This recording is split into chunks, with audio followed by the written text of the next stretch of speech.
Boa noite, estamos aqui então para mais uma live do Clube de Leitura. Hoje vamos falar sobre a segunda parte deste livro aqui, O Caminho para o Filho Andar. A primeira parte já está salva lá nos destaques, se você não assistiu, pode voltar lá então para assistir, porque a gente sempre faz esse Clube de Leitura dessa forma. Nós escolhemos os livros e dividimos os livros sempre em duas lives, né? Então a primeira parte já foi na semana passada, e essa segunda parte, então, nós falaremos dos capítulos de 4 ao 7. Esse clube de leitura, para quem não conhece, é um clube de leitura aberto e gratuito.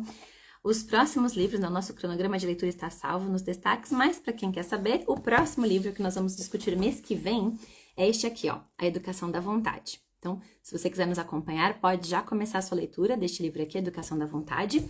Nós vamos discuti-lo da mesma forma, no mesmo formato, em duas lives no próximo mês. E hoje, estamos aqui na parte 2 do Caminho para o Filho Andar. Então, na semana passada, nós falamos sobre os primeiros pilares que o livro traz. Primeiro, ele vai falar sobre a importância das escrituras, as escrituras e seus filhos, no capítulo 1. Depois, ele vai falar para ensinar com as escrituras, no capítulo 2. E no capítulo 3, ele fala sobre corrigir com as escrituras. Agora, hoje, no capítulo 3, convencer com as escrituras. E hoje, agora sim, no capítulo 4, ele vai falar corrija com as escrituras. Então, o que é corrigir, né, de acordo com o nosso autor?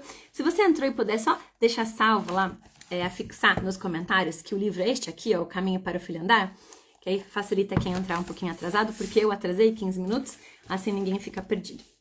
Então, ele vai começar com a definição. O que é corrigir? Então, para ele, na definição de corrigir, significa colocar algo de pé ou recolocar algo de pé. Então, isso seria corrigir. Corrigir o seu filho pressupõe que ele caiu, que ele desviou-se do caminho e ele precisa ser colocado novamente de pé. Isso é corrigir, ele precisa endireitar o seu caminho.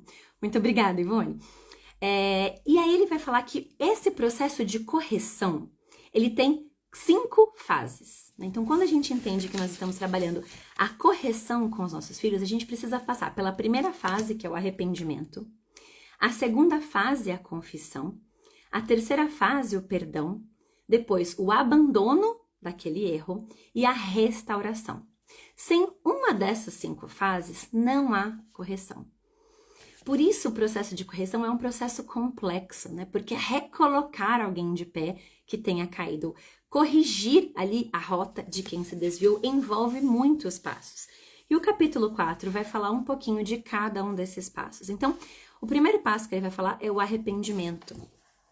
O que é arrepender-se? Né? A melhor definição para arrependimento é a mudança. Você percebe que aquilo está errado. Você entende que aquilo está errado e você precisa mudar. Então, arrepender-se significa mudar. Primeiro, você muda a sua mente. Você identifica que aquilo está errado e você muda a sua mente, para depois, então, você mudar a sua atitude. Não há como mudar a sua atitude de forma efetiva sem mudar a sua mente. Se você muda a sua atitude sem mudar a sua mente, você vai ser como os fariseus, né? Que mudavam ali apenas o exterior e não mudavam o coração. Então, o arrependimento sincero envolve tanto a mudança de mente quanto a mudança de atitude.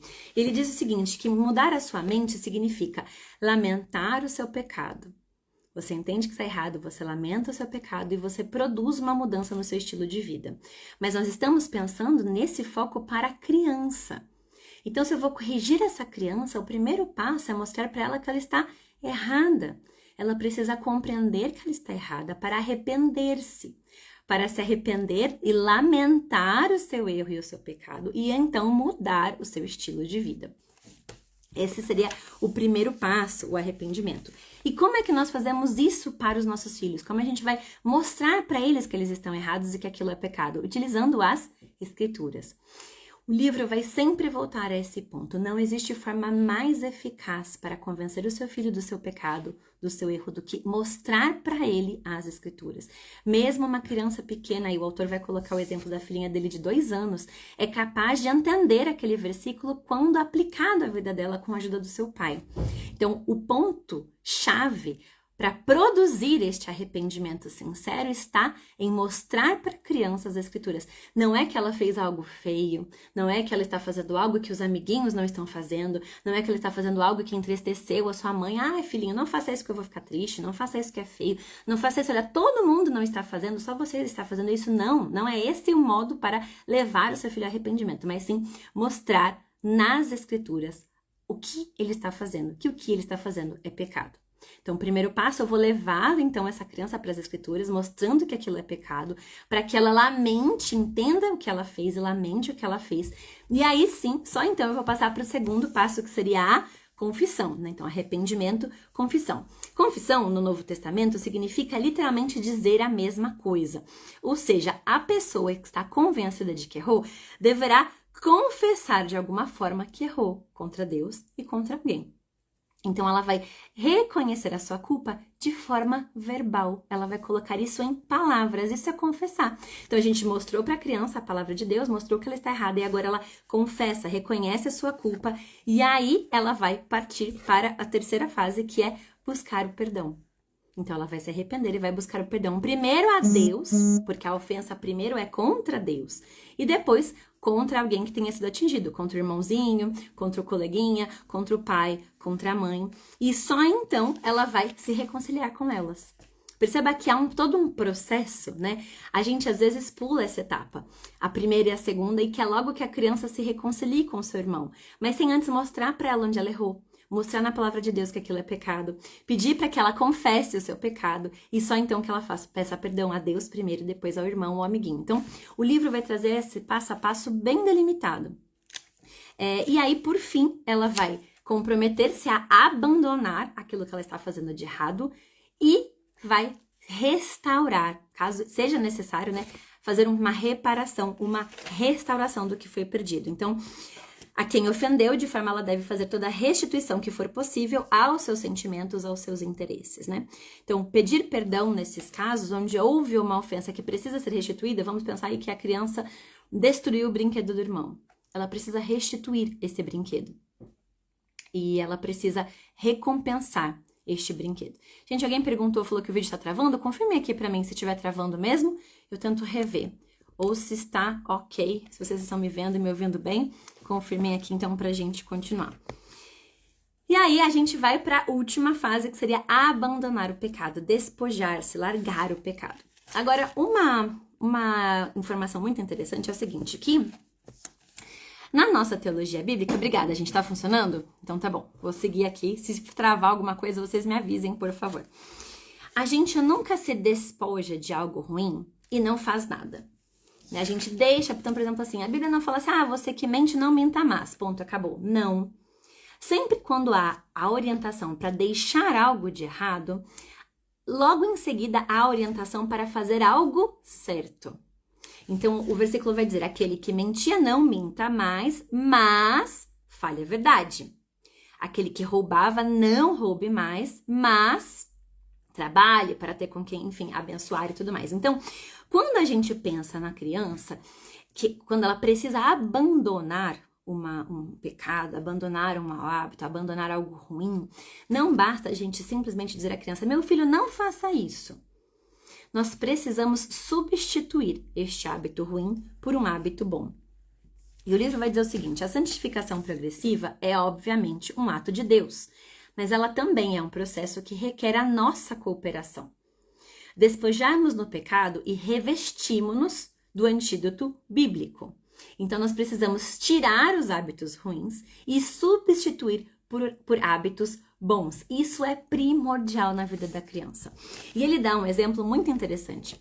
Ele diz o seguinte, se você tem um copo cheio de água, por exemplo, e você quer tirar aquela água sem virar o copo, ele falou, o que você pode fazer? Você pode encher o copo de outra coisa, de forma que esse copo transborde o outro líquido até que a água saia completamente. Então, vamos pensar que a gente quer encher aquele copo com óleo, e você quer tirar daquela água, você começa a encher com óleo de forma que a água vá saindo até que não reste mais água naquele copo e apenas óleo. E o autor vai dizer pra gente, esse é exatamente o mesmo caminho para tirar da criança um hábito ruim. A gente precisa substituir por um hábito bom, de forma a reforçar o comportamento do hábito bom, até que não haja mais espaço para o hábito ruim. Seguindo todos esses passos, porque se a gente fizesse somente essa última fase, seria um treinamento condicionado. Então, a gente vai falar assim, não, meu filho, você não pode mentir, você tem que falar a verdade, você vai falando, mas se você só parte para a última fase, que é despojar-se, né, desse comportamento ruim, a gente criaria uma pessoa que faz algo certo por fora, mas com a motivação errada. Por isso que o autor bate, né, ele frisa nesse capítulo o tempo todo que é preciso cumprir os 5 passos. A criança precisa estar arrependida, ela precisa entender que aquilo é contra Deus, mostrando na palavra de Deus. Ela precisa confessar que aquilo é errado, ela precisa pedir perdão para os interessados, ali para Deus em primeiro lugar e para os outros. Ela precisa restituir algo que tenha sido quebrado, enfim. E só então, depois de todo esse processo, a gente vai trabalhar para que ela abandone aquele hábito ruim, substituindo por um hábito bom. Trabalhando isso na criança.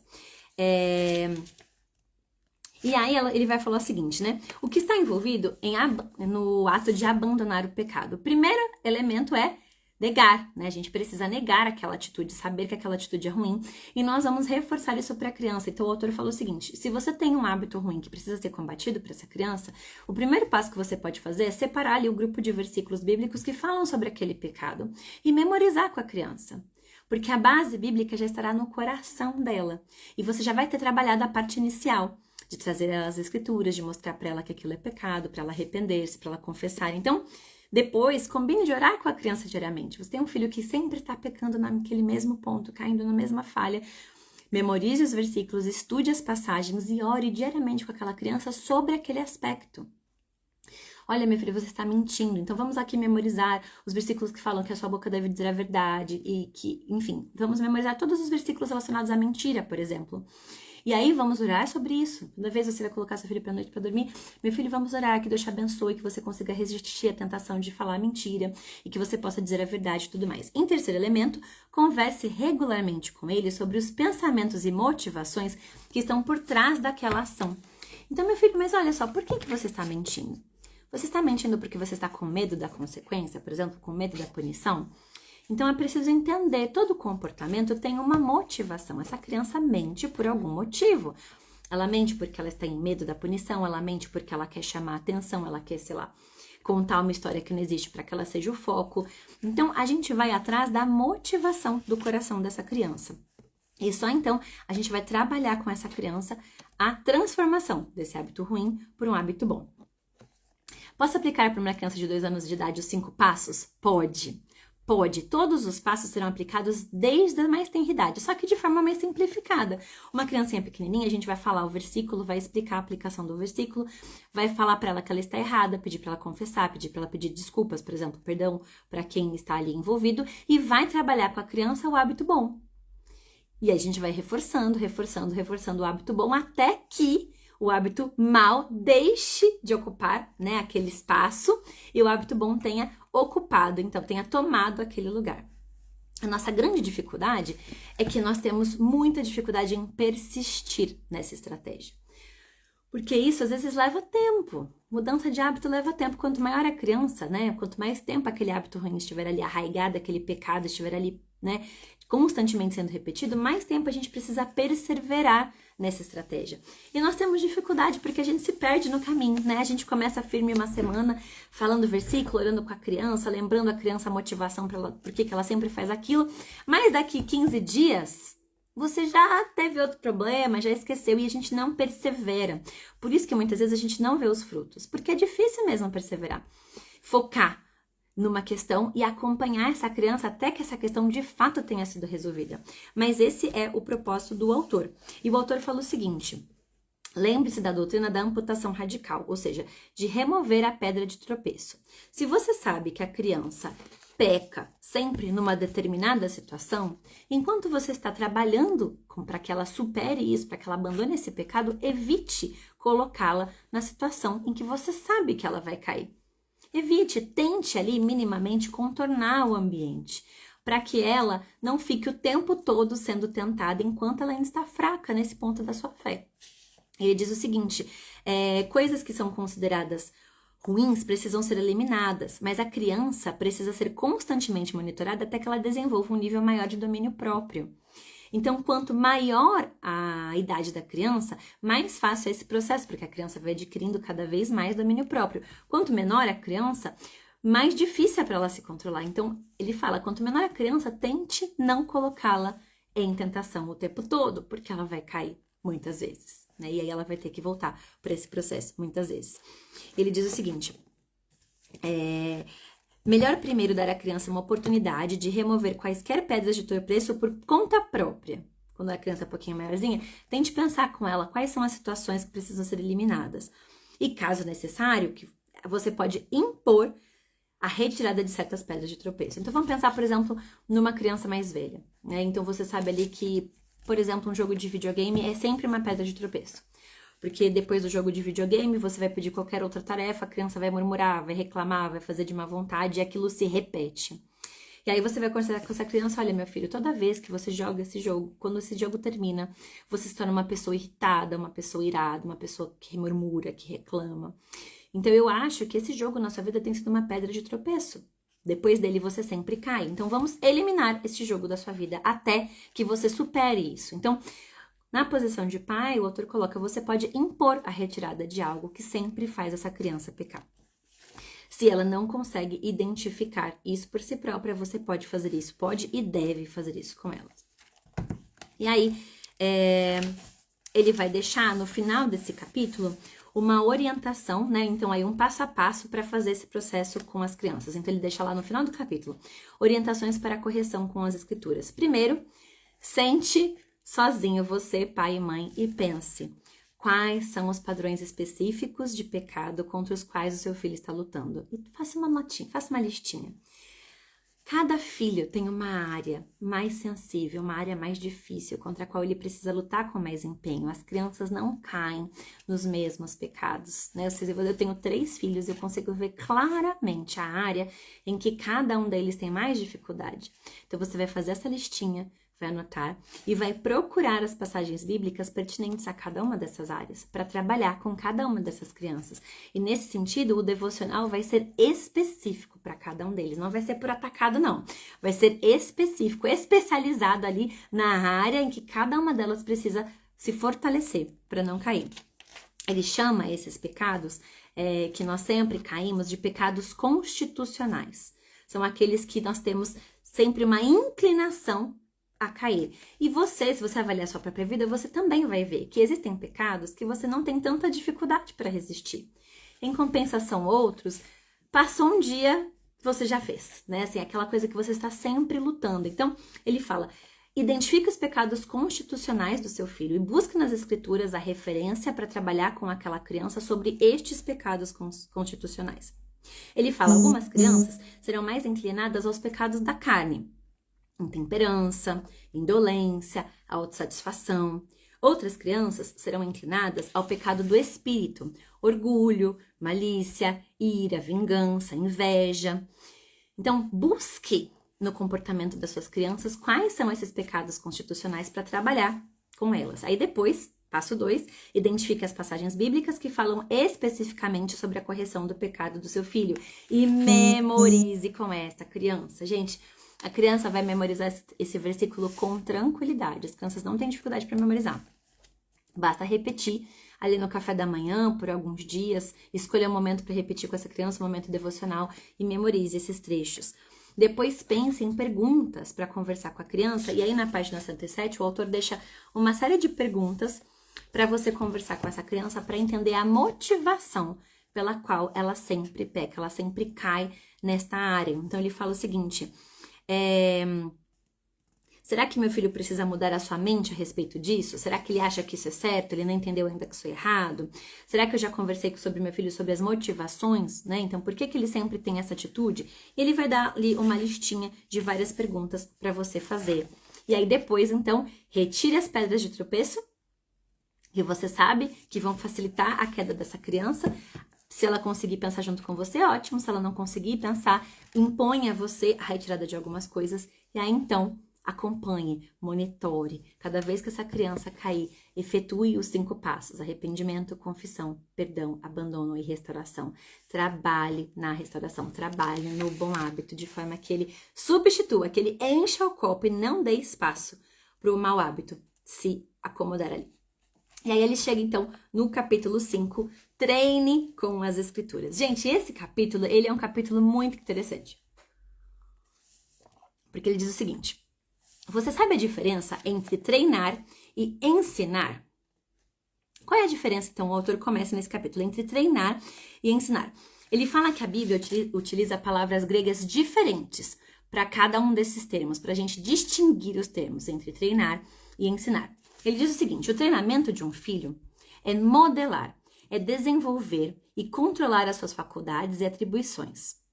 Ao passo que o ensino de uma criança é a segurança de um conhecimento que está além da sua capacidade. Ou seja, a essência do ensino é conhecer. Você vai fornecer para essa criança um conhecimento que ela não tem. Por outro lado, a essência do treinamento é o fazer, é a habilidade, desenvolver algo que ela não desenvolveria sozinha. E a educação da criança deve levar em consideração as duas coisas, o ensino e o treinamento. Ou seja, a gente vai levar essa criança a conhecer e a treinar, a conhecer e a tornar-se habilidosa naquela área. O treinamento, ele diz o seguinte, que é uma possibilidade que surge muito antes do ensino. Ou seja, se você tem uma criança pequenininha, é possível treiná-la para algo bom mesmo antes dela entender, dela conhecer a motivação daquilo. A gente pode, por exemplo, ensinar uma criança a um hábito de higiene, por exemplo, né? Todo dia ela toma banho, todo dia ela escova o seu dente antes de dormir, e ela vai ser treinada neste hábito mesmo antes de entender por que ela fez isso. Ela não precisa entender das bactérias, dos germes, que podem causar cárie, que ela pode perder o dente, ela não precisa entender nada disso, ela não precisa conhecer, ela não precisa ser ensinada quando ela é pequenininha, mas ela pode ser treinada no hábito. E à medida em que ela cresce, a gente vai fornecer o conhecimento para ela a respeito desse assunto. E aí ele vai repetir aquele versículo que vai estar, é um versículo chave para todo o livro, que está lá em Efésios 6:4, né? E vós pais, não provoqueis vossos filhos a ira, mas criai-vos na disciplina e na admoestação do Senhor, ou seja, na paideia, que seria a palavra para disciplina, e a palavra treinar, ela não seria suficiente para comunicar a nuance do termo original. Então ele diz o seguinte, que neste termo estariam carregados as duas coisas, o conhecimento e a habilidade, o ensino e o treinamento. Essa é a forma bíblica que aqui foi traduzida por disciplina. Então, a disciplina envolveria as duas ideias, do treinamento e do conhecimento, da habilidade e do conhecimento. A passagem de Efésios fala de um processo duplo. Um treinamento que envolve a disciplina, que é a paideia, e um conselho ou confrontação verbal. Então, este versículo aqui, ele vai abordar as duas coisas. Por isso que o capítulo 5 vai falar sobre treinar a criança com as escrituras. Se o seu filho se acostumou com um hábito ruim, apenas a correção não será suficiente. Você precisará treinar um hábito bom. É aquela ideia que ele falou no versículo 4. Você precisa tirar algo ruim, mas você precisa revestir com algo bom. Não basta você tirar e deixar a criança sem nada. É preciso revesti-la. Então, vamos pensar o seguinte. Se você tem uma criança que se ira facilmente, não basta você dizer para ela assim, meu filho, não se ire. E ponto, acabou. Mas você precisa substituir aquilo para que ele tenha um espírito manso, por exemplo. E você vai treiná-lo na mansidão. Esse seria o auge do treinamento. Treiná-lo naquilo em que ele tem dificuldade, naquela situação em que ele sempre está caindo. E ele fala o seguinte, é uma coisa bastante interessante, ele diz o seguinte, nenhum dos dois tipos de justiça vem de nós, né? A justiça vem de Deus. Primeiro, ela é um ato de Deus. E segundo, ao mesmo tempo, ela é um ato de Deus e um processo que requer nossa cooperação, ou seja, é Deus quem efetua em nós o crer e o realizar. Então, essa mudança da criança não é um ato simplesmente externo, ela é um ato de Deus, é Deus quem vai efetivar nela esta mudança, mas é necessário a nossa participação, Deus pede a nossa participação, por isso que nós treinaremos essa criança, cientes de que não somos nós apenas os responsáveis por esta mudança, mas de que nós estamos participando ativamente deste processo. E aí ele vai seguir, então, nas escrituras, e antes dele ir para frente, para as considerações práticas, ele vai fazer um estudo bem interessante sobre essa palavra gymnasio, que é uma palavra que também aparece no Novo Testamento como treinamento, né? Porque o foco dele aqui é como fazer este treinamento. Ele vai dizer o seguinte: um hábito é algo praticado com tanta frequência que se torna uma segunda natureza.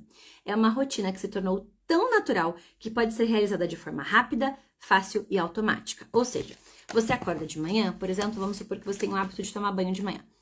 Se você tem este hábito há muitos anos, você acorda e você não pensa, você vai para o banheiro, você toma banho, se troca, você não sabe como você fez aquilo. Porque aquilo é automático, você já fez tantas vezes aquele caminho que você faz sem gastar energia. E nós temos vários hábitos que nós fazemos sem gastar energia, e isso é muito bom. Porque se para tudo que a gente tivesse que fazer, a gente tivesse que gastar energia, a vida seria muito difícil, né?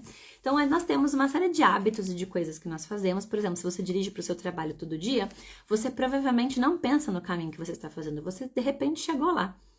E você consegue ali ouvindo uma música, você consegue ouvir uma aula enquanto você dirige, porque aquilo já se tornou um hábito. Você vai ter mais dificuldade, por exemplo, de ouvir uma aula no rádio do seu carro quando você está indo para um caminho novo, que você precisa prestar atenção ali para não perder as entradas. Porque agora aquilo não é um hábito, você precisa gastar energia para chegar naquele lugar. Então, distrair-se ali com uma aula pode fazer você errar o caminho. Então, o hábito nos permite economizar energia e fazer uma série de coisas de forma automática. Ele vai falar o seguinte, que a palavra exercita-te pessoalmente na piedade, que está lá em 1 Timóteo 4,7, a palavra exercita-te aqui, ela é esta palavra de treinamento, que significa treinar, ou seja, é a ideia que você vai repetir tantas vezes aquele treino, até que aquele treino se torne automático. Até que aquilo se torne automático e se torne um hábito, faça parte de você. E aí o autor vai dar um exemplo de que a mãe dele deu para ele como incumbência quando ele era criança. Cada um dos irmãos tinha uma tarefa para fazer na casa e a tarefa dele era varrer a cozinha. E todos os dias, durante não sei quantos anos, enquanto ele viveu naquela casa, a tarefa dele era varrer a cozinha, independente do que acontecesse. Se ele estivesse frio, o dia estivesse quente, enfim, não interessava o que tinha acontecido no final do dia, a tarefa dele era varrer a cozinha. E aí ele já estava adulto, ele foi estudar, né? Ele foi pro seminário, e um dia ele chegou lá na cozinha do alojamento onde eles estavam, e ele olhou o chão, viu o chão sujo, ele falou que ele não pensou. Ele chegou, foi lá, achou uma vassoura, varreu o refeitório, guardou a vassoura e a pá, e aí ele foi pro quarto dormir. E aí quando ele chegou no quarto, ele falou assim, nossa, mas por que eu fiz isso, né? Ninguém me pediu para varrer o chão da cozinha. E ele falou, chegou à conclusão de que ele fez isso por tanto tempo, que varrer o chão da cozinha foi uma coisa assim que já fazia parte dele, era um hábito que para ele não exigiu esforço, ele nem pensou, ele simplesmente foi lá, varreu e foi dormir. E esse seria o objetivo do treinamento que está lá em 1 Timóteo 4,7. Esse exercício na piedade, exercita-te na piedade, ou seja, pratique tanto a ponto de que esse hábito faça parte de você, de forma que você vai viver aquele hábito sem nem pensar. Ou seja, treine através de um exercício. Esse é o foco do capítulo 5. Então, se a sua criança tem dificuldades, por exemplo, em falar a verdade, né? Ela está sempre mentindo, você vai lá, de acordo com o capítulo 4, instruí-la, memorizar os versículos, orar com ela e vai treiná-la na verdade, exercitá-la na verdade, de forma que ela se habitue tanto à verdade que aquilo se torne um hábito para ela. É difícil, algumas atitudes são difíceis e são complexas da gente treinar o substituto, né? Colocar ali o revestimento e tirar a parte ruim. Mas ele vai dizer o seguinte, este é um treinamento pela prática, prática e mais prática, até que o aprendiz faça certo. É como um aprendiz, ele vai comparar a criança a um aprendiz, por exemplo, de ferreiro. Primeira vez que o ferreiro tem lá o seu aprendiz, ele não deixa o aprendiz pegar ali nos instrumentos, nas ferramentas e manusear o ferro. Primeira vez o aprendiz vai simplesmente olhar o ferreiro fazendo ali sua atividade.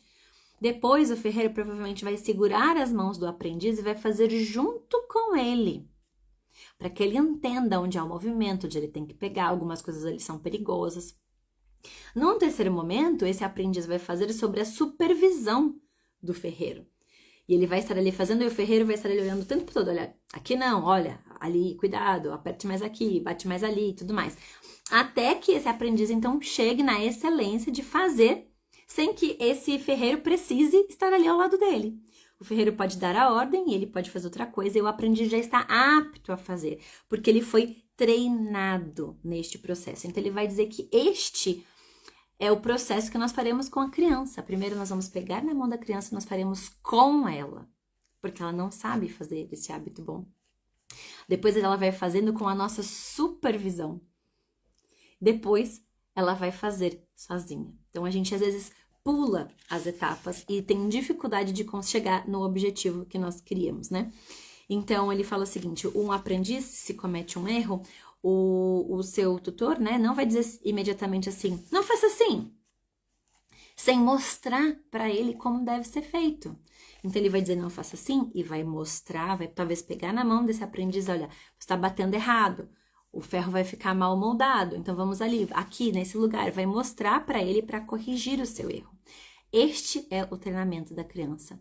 Não é simplesmente dizer para ela, não faça isso, mas é treiná-la para fazer o correto. Muitas vezes mostrando primeiro como se faz, pegando na mão dela para mostrar como se faz e só depois falando apenas verbalmente, instruindo apenas verbalmente. Ele vai fechar o capítulo falando sobre o desenvolvimento desses bons hábitos. Ele vai falar o seguinte, que o caráter, o que é o caráter da criança? Ele consiste da formação de bons hábitos. Né? Nós queremos alcançar uma criança que tenha um caráter elevado, ele vai ser a soma de uma quantidade de bons hábitos que foram cultivados nessa criança. O hábito de falar a verdade, o hábito de ajudar, o hábito de estar sempre pronto a fazer aquilo que, né, a obedecer. Todos esses hábitos treinados e exercitados formariam, então, o caráter da criança. E aí, como sempre, no finalzinho do capítulo, ele vai falar sobre as considerações práticas. Comece com um programa regular de memorização das escrituras. Veja que ele repete. E ele fala no início do livro que ele vai repetir muitas vezes porque nós precisamos aprender. Porque nós, muitas vezes, esquecemos de como a gente deve fazer o treinamento e o ensino da criança. Então, muitas vezes, no final de cada capítulo, ele retoma as estratégias. E aqui ele vai fazer a mesma coisa. Ele vai falar, comece com um programa de memorização das escrituras com seu filho personalizado. Memorize aquilo que, de fato, ele precisa. Lá, que aborde os pecados constitucionais dele. Depois, treine seu filho para meditar nas escrituras. Ou seja, não simplesmente memorize, mas faça a criança refletir sobre aquele assunto, para que aquela verdade fique de fato gravada e impressa na criança. Depois, certifique-se de aplicar o princípio do treinamento da criança. Ou seja, você instruiu, você corrigiu, treine seu filho para obedecer às instruções. E aí você vai trabalhar com a criança. Meu filho, honrar significa obedecer, demonstrar respeito, com a sua expressão facial, com os seus conselhos, com as suas atitudes, não desprezar os conselhos dos pais. Então, por exemplo, se é uma criança que desobedece o tempo todo, trabalhe isso, medite sobre isso e ajude essa criança a treinar a obediência. Até com brincadeiras, né? Enfim, você pode falar assim, meu filho, a gente vai brincar de obedecer hoje.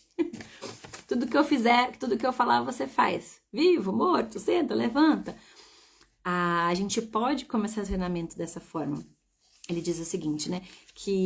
E por fim, treine seu filho para comunicar-se biblicamente. Essa é uma coisa bem interessante. Ele fala o seguinte, nós precisamos dizer a ele as palavras certas, com o tom de voz certo, utilizando a terminologia bíblica. Então, se uma criança está com preguiça, a gente não vai dizer assim, olha, filho, você está procrastinando. Não, isso é preguiça mesmo, meu filho. E olha, vamos lá lembrar, o que você memorizou sobre a preguiça? E a criança repete o versículo, e aí você vai ajudá-la, vai pegar na mão, olha, então o que nós vamos combinar? Toda vez você vai fazer primeiro as suas tarefas mais importantes antes de brincar. Preciso tirar uma pedra de tropeço? O videogame é uma pedra de tropeço? Tire o videogame, pegue a criança pela mão, olha, vamos lá no quarto fazer a tarefa que você precisa fazer antes de brincar. Treine a criança no hábito, treine o seu filho para comunicar-se, para pensar biblicamente e para atuar, né, com aquilo que ele precisa ser revestido. E aí, ele vai entrar no capítulo 6, que vai falar sobre a vara e a disciplina. Eu não sei se esse capítulo vai fazer essa live permanecer ou cair. Eu espero que ela permaneça. Mas eu só vou falar brevemente sobre o capítulo 7, porque caso ela caia, vamos garantir aqui o final do livro, né? Então, assim, no capítulo 7, o que ele vai falar é o seguinte: aprenda a usar o manual de instruções da vida, ou seja, aprenda a ler e estudar a Bíblia. Porque você já percebeu que você vai precisar saber manusear bem a Bíblia para ensinar o seu filho. Então, se você não sabe, é preciso que você aprenda. Então, no capítulo 7, ele fala que você terá de investir tempo e esforço em seu estudo pessoal da Bíblia. As palavras de Deus devem estar, antes de tudo, em seu coração. Só depois que elas estiverem gravadas no seu coração, você vai conseguir ensiná-las aos seus filhos. Então, o capítulo 7 vai falar um pouquinho sobre como você pode estudar a Bíblia. E ele vai dizer para você, assim, estratégias, se você pode usar, por exemplo, como você pode fazer um estudo por temas, utilize uma concordância bíblica, identifique ali as passagens que falam sobre o mesmo assunto, veja a interligação entre elas e tudo mais.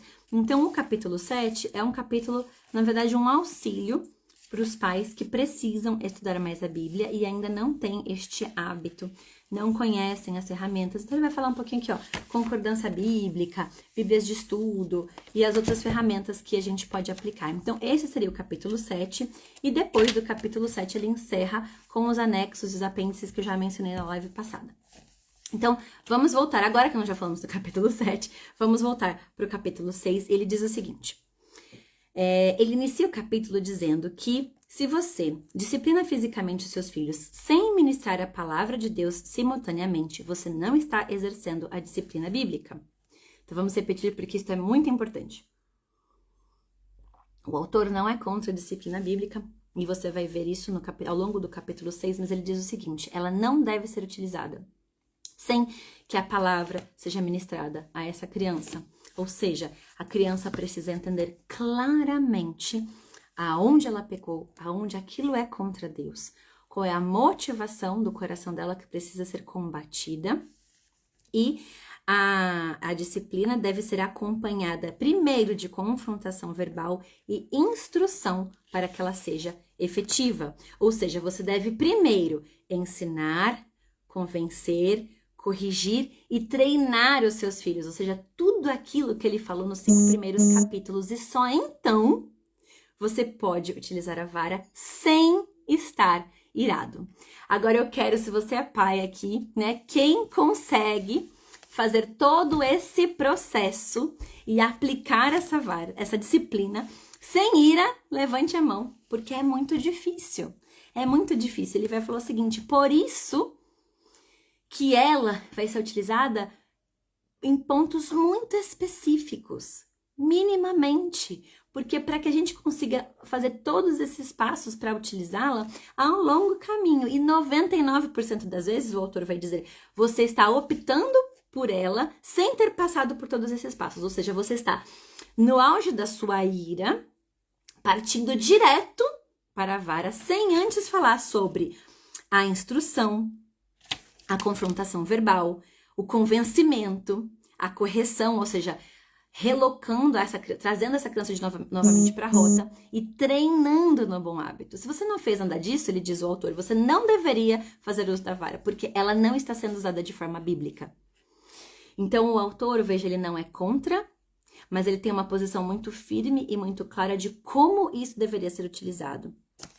Ele fala o seguinte, que ele deixa até aqui um gráficozinho, na página 143, ele fala o seguinte, que quanto mais o tempo passa, ou seja, quanto mais essa criança cresce, essa estratégia vai sendo utilizada cada vez menos. Aqui, ó. Então, ela cai, né? Porque conforme essa criança cresce, mais eu consigo trabalhar com ela. A instrução, né? O convencimento, a correção e o treinamento. Ou seja, a vara vai ficando cada vez mais de lado, tornando-se desnecessária. Porque essa criança está crescendo e está sendo cada vez mais treinada. E ele diz o seguinte, se você utiliza cada vez mais, é porque algo está errado. A sua disciplina está sendo feita de forma equivocada e não de uma forma bíblica. Porque se você está fazendo de uma forma bíblica, cada vez menos ela será necessária. Se você está fazendo todo esse processo, convencendo a criança, instruindo a criança, treinando a criança, você não vai precisar utilizar essa vara todo dia. dia sim, dia não, ela vai caindo em desuso até que essa criança se torne um adulto. Então, ele diz o seguinte, que a gente precisa ensinar a criança que existem 3 reações à disciplina. Então, a criança pode ter uma reação de desprezar a disciplina, ela pode ignorar a disciplina e ela pode odiar a disciplina. E aí nós vamos trabalhar com a criança que nenhuma dessas 3 reações à disciplina é boa. A Bíblia considera todas essas reações como tolas. E por isso, essa criança precisa atentar-se à correção. Lembrando que correção aqui não é a vara, a correção aqui é quando a gente traz a criança de volta para o caminho e vai treiná-la.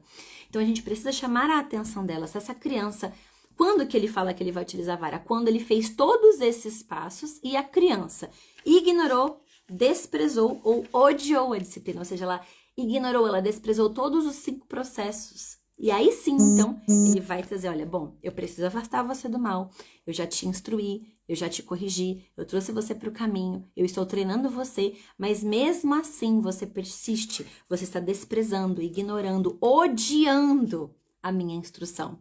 Então, como última alternativa, ele vai utilizar a vara porque ele precisa afastar esta criança do mal para que ela volte-se para o bem, para que ela acolha, para que ela guarde, para que ela escute, para que ela obedeça e para que ela preste atenção em todo aquele processo que ele está fazendo. Então, ele vai dizer o seguinte, que esta vara será utilizada quando todo o resto der errado, quando todo aquele processo de treinamento der errado. Mas veja, ele vai falar o seguinte, que existem formas e formas de utilizar. Então, ele vai falar, por exemplo, um castigo pode ser considerado a vara. Ele, na página 146, ele vai dizer que a vara que está apresentada lá em Provérbios, ela não pode ser exclusivamente entendida como algo físico, mas ela pode ser entendida, por exemplo, como um castigo, como a privação de algo, como a retirada de algo que a criança goste muito. Então, não necessariamente a gente vai utilizar sempre algo físico, mas ele fala que a gente pode utilizar qualquer um desses outros caminhos quando a criança se recusa a dar ouvidos, se recusa a entender, se recusa a acatar aquilo que tem sido trabalhado com ela. E aí ele vai falar no capítulo 148, ele fala o seguinte, que ele ainda não encontrou um procedimento bíblico exato de como você deve fazer, né? Não há uma descrição clara de um passo a passo. Bom, então quando você for utilizar a vara, faça isso, né? Passo número 1, ele diz que não há, mas ele vai falar um pouquinho sobre princípios pelos quais você pode se nortear quando você entender que isso será necessário, né? Que esta última instância será necessária. Ele fala o seguinte, primeiro, você tem que entender que o princípio da educação no caminho é feito na sua casa. Ou seja, você instrui essa criança, você treina essa criança, você corrige essa criança. Percebe que ele volta o tempo todo, né? Tudo aquilo que ele já trabalhou, ele vai retomando. Então, você tem que ter claro em mente, você faz isso? Se você não faz isso, não utiliza a vara, ele tá falando. Porque se você utilizar isso, não é bíblico. Você deixou de fazer todo o resto. Depois ele fala, você conversa regularmente sobre a razão pela qual você precisa utilizar a vara com seus filhos quando eles desobedecem? E essa é uma coisa muito interessante. Ele fala o seguinte, na página 149. Os seus filhos precisam saber que você está agindo sob a autoridade de Deus, que isso não é uma escolha, que isso é algo importante, que isso é para livrá-los da morte, né? Para livrá-los desse caminho obstinado. E você precisa conversar abertamente isso com eles de forma calma. Não irado, no auge da sua ira, no auge do seu descontentamento. Não. Você deve conversar com eles, olha, naquele momento que você estiver calma, que você estiver fazendo devocional. Olha, a Bíblia fala sobre isso, né? Quando a criança é obstinada, quando a criança não aceita a correção, quando a criança não aceita ser treinada, quando a criança não ouve esse bom conselho, recusa-se a aceitar. A Bíblia fala que a gente precisa disciplinar esta criança. Ou seja, isso é importante para salvá-la. Ele fala, converse com a criança sobre isso. E o processo de confrontar verbalmente precisa ser um processo contínuo, ou seja, se você estiver mais empenhado com o último passo, que é a vara, do que com todos os outros 5, algo está errado. Porque ele é a última instância, você precisa estar comprometido com todos os anteriores. 4º ponto, o seu falar sempre comunica graça? As suas palavras são sempre agradáveis? Quando você está irado, a sua ira é justa? E essa é uma área muito difícil para mim, especificamente, quanto mãe, né? Porque há muita facilidade em irarmos de uma forma injusta. E de perder ali a graça no falar. Então, ele fala que este é um dos pilares importantíssimos para poder utilizar-se da vara. A sua palavra tem que comunicar graça. A ira não pode estar presente neste momento. Você deve deixar claro para a criança que aquilo é para preservá-la, é para salvá-la. É para tirar dela a obstinação do seu coração, que se recusa a atender todos aqueles outros passos que foram tentados, né, implementados, a instrução, a comunicação, a correção, o treinamento. Quinto, você leva o seu filho para um lugar reservado, onde ele pode ser corrigido com privacidade. Se você tem vários filhos, isso inclui separá-los dos seus irmãos. Este não deve ser um ato público, né? E ele coloca lá a referência de Mateus 18:15, que diz: se seu e teu irmão pecar contra ti, vai arguí-lo entre ti e ele só. Então, entre ti e ele só. E se ele te ouvir, ganhaste teu irmão. Sexto, quando você acredita que a disciplina física é necessária além da instrução verbal contínua, você tem certeza de que seu filho entende exatamente o que ele fez de errado e reconhece que aquela disciplina é necessária? Então, a criança precisa entender por que você chegou naquele sexto passo. Ela precisa entender o que deu errado com todos os outros 5. Por que você precisou evoluir? Por que ela não deu ouvidos? Por que ela foi obstinada? Por que ela não aceitou? Sétimo, seu filho entende por meio da terminologia bíblica porque aquilo é uma afronta contra Deus? Então, veja que ele volta o tempo todo. Você precisa instruir, reforçar, construir nessa criança, memorizar com essa criança os trechos. Esta vai ser uma última alternativa. Oitavo, você está seguro que seu filho compreende esta punição como um procedimento adequado e exigido? Ele entendeu todo esse processo? Se ele não entendeu, não faça. E nono e último,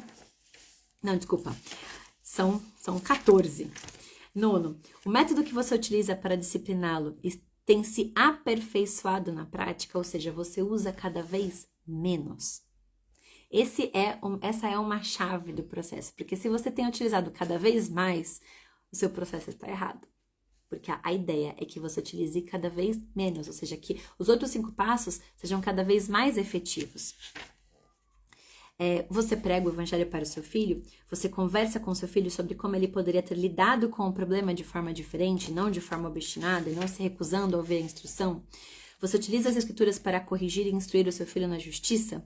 Você exige que seu filho faça a necessária reparação para as partes envolvidas, então ele vai retomando o que ele disse anteriormente. Você conforta o seu filho e ora com ele quando termina este processo.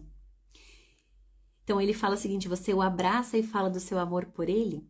Então, veja que a ideia do autor é que você passe por todos os 5 pilares, chegue na vara só como o 6º e último caso, e mesmo assim, utilize com graça no falar e, ao final, comunique o seu amor por ele. Ou seja, não é um processo que termina com afastamento, mas é um processo que termina com a reunião, com o reforço do amor, do seu amor para com essa criança. E esse, então, sim, agora é o último ponto que ele fala no capítulo 6. Ele diz o seguinte: lembre-se, a disciplina de Deus produz bom fruto. A disciplina de Deus produz bom fruto. Agora, a sua disciplina egoísta produzirá afastamento. E você vai conseguir verificar se você tem conseguido realizar a disciplina de Deus, a disciplina bíblica, ou a sua, pelo fruto do resultado dessa disciplina. Se ela produziu um bom fruto, um fruto de arrependimento, uma mudança na vida dessa criança, ou se ela produz cada vez mais um coração duro e obstinado. Se isso é o resultado, a sua disciplina está errada. Então, desta forma, nós concluímos o livro. Para quem está perguntando, é O Caminho para o Filho Andar, de Lu Priolo. Ele tem disponível, sim, na Amazon. Eu posso até deixar o link depois, mas se você jogar no Google, você vai encontrar uma série de livrarias que vendem este livro aqui. Como eu falei, ele é um livro muito precioso, ele é um manual, porque no final, nos apêndices, ele vai trazer para você, se você tem dificuldade de localizar os versículos bíblicos, ele vai trazer aqui todas as passagens, referências para os comportamentos mais comuns das crianças, como reclamação, rebeldia, desobediência, desorganização, enfim. Ele ajuda você no processo de instrução.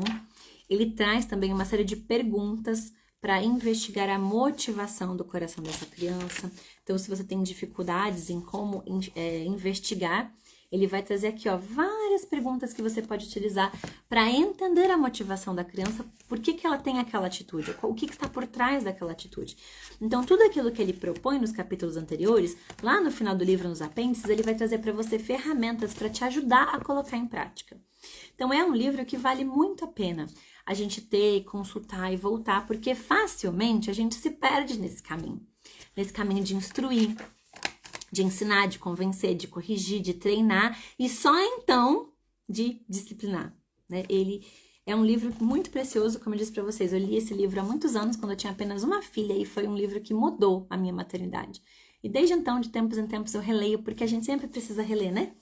A gente lê e precisa reler para conseguir colocar em prática. Então, se você está aqui acompanhando ao vivo, se tiver alguma dúvida, pode colocar aí nos comentários a sua dúvida. Quiser comentar alguma coisa, fica à vontade. A live vai ficar salva no meu perfil, lá nos destaques. A parte 1, que fala sobre os capítulos 1 a 3, já está salva lá. Então, se você não assistiu, pode voltar lá no perfil e assistir. Eu vou estar salva e essa segunda parte vai ficar também. E o próximo livro que nós vamos estudar, então, agora, no mês que vem, em agosto, será a Educação da Vontade. Lembrando que nesse clube de leitura a gente alterna aqui os temas. Então, falamos um pouquinho sobre educação clássica, falamos sobre educação bíblica, falamos sobre literatura, então a gente tem alternado um pouquinho os temas, e aí o nosso próximo livro será então este aqui, A Educação da Vontade. Espero que essa live tenha sido proveitosa, que Deus abençoe vocês, né, no treinamento, na instrução dos seus filhos, e aproveitem, compartilhem com alguém que você acha que não está aqui, mas que pode ser, enfim, abençoado também com esse conteúdo, tá bom? Muito obrigada, que Deus abençoe vocês.